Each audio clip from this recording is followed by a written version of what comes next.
Hello everyone, আসসালামু আলাইকুম। সবাই কেমন আছেন? আশা করি ভালো। আমিও আলহামদুলিল্লাহ ভালো আছি। আজকে আমি আপনাদের সাথে ডে 4 এ ক্লাস নাম্বার 4 অথবা কোর্স নাম্বার 4 শুরু করতে যাচ্ছি। তো আগের ক্লাসে আমি আপনাদের সাথে শেয়ার করেছিলাম কিভাবে চেইন করতে হয়। তো আজকে আমি আপনাদের সাথে শেয়ার করব কিভাবে ডাবল ক্রোচেট করতে হয়। তো ফুল ভিডিও অবশ্যই না টেনে মনোযোগ সহকারে দেখবেন এবং ভালো লাগলে অবশ্যই চ্যানেলটি সাবস্ক্রাইব করে আমার পাশেই থাকবেন। তো চলুন ভিডিওটি শুরু করা যাক।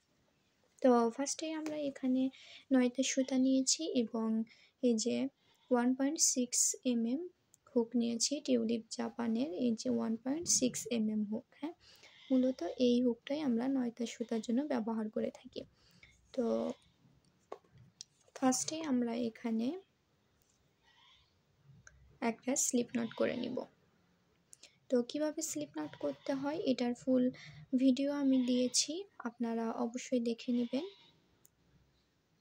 তো এরপর আমি এখানে চেইন করব।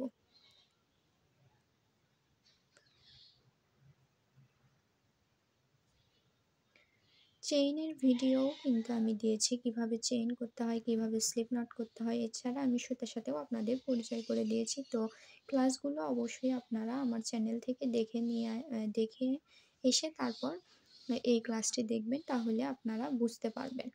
তো এই যে আমি এখানে কয়েকটা চেইন করে নিয়েছি। এরপর আমি এখানে 3টা বাতি চেইন করব, কারণ 3টা চেইন সমান একটা ডাবল ক্রোচেট। অনেকে লংও বলে থাকে, আবার অনেকে ডাবল ক্রোচেট বলে। মূলত এটার নাম ডাবল ক্রোচেট, তবে অনেকে লং বলে থাকে। তো যাই হোক, একটা লং অথবা একটা ডাবল ক্রোচেট সমান 3টা চেইন। ওকে, অর্থাৎ এই যে 3টা চেইন যতটা লং, 3টা চেইন যতটা এখানে লং বা লম্বা দেখতে পাচ্ছেন, ডাবল ক্রোচেট সেম লম্বার হয়ে থাকে, সেম ডাবল ক্রোচেটের লংও এইরকমই হয়ে থাকে। তো ফার্স্টে এখানে 3টা চেইন করে নেব, 1 2 3। ওকে, 3টা চেইন করে নেওয়ার পর এখানে 4 নাম্বার ঘরে যে উপরের লুপটা আছে, এই যে এই উপরের লুপ নিব। হ্যাঁ, এখানে কিন্তু এই যে এই 2টা লুপ নিয়ে কখনোই কাজ করব না। নিচে একটা লুপ রেখে উপরে 2টা নিব না, উপরে একটা নিব, নিচে 2টা লুপ রাখবো। ঠিক আছে, তো উপরের একটা লুপ নিয়ে এই যে আমি আবারও দেখিয়ে দিচ্ছি, এইভাবে একটা প্যাঁচ দিয়ে নিব হুকে। দেন এই যে এখানে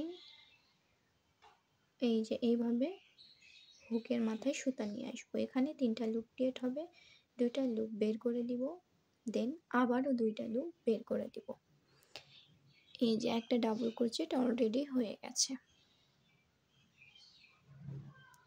আমি আপনাদেরকে একটু জুম করে দেখিয়ে দিচ্ছি, তবুও যদি বুঝতে অসুবিধা হয় অবশ্যই আমাকে কমেন্টে জানাবেন। তো এই যে আবারও একটা প্যাঁচ দিয়ে নিলাম, দেন পরবর্তী চেইনের উপরের লুপ থেকে এইভাবে সুতা আবারও বের করে নিয়ে আসবো। এখানে 3টা লুপ ক্রিয়েট হবে, 2টা লুপ বের করে দিব, পরবর্তীতে আবারও 2টা লুপ বের করে দিব, অর্থাৎ 2টা করে লুপ বের করে দিব। আসলে এখানে বলে বোঝানো সম্ভব না, একটু মনোযোগ সহকারে দেখে আপনারা অবশ্যই শেখার চেষ্টা করবেন। এই যে 2টা করে লুপ বের করে দিব, এর কারণে কিন্তু এটার নাম ডাবল ক্রোচেট।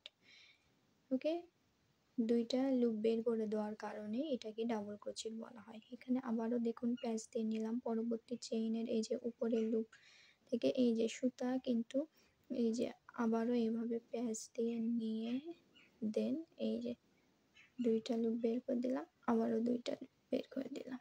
হ্যাঁ, তো অবশ্যই সুতা এইভাবে আঙুলে এইভাবে পেঁচিয়ে নেবেন, এতে আপনাদের প্রোটেক্ট হবে। হ্যাঁ, ভালো হবে, কাজ করতে সুবিধা হবে।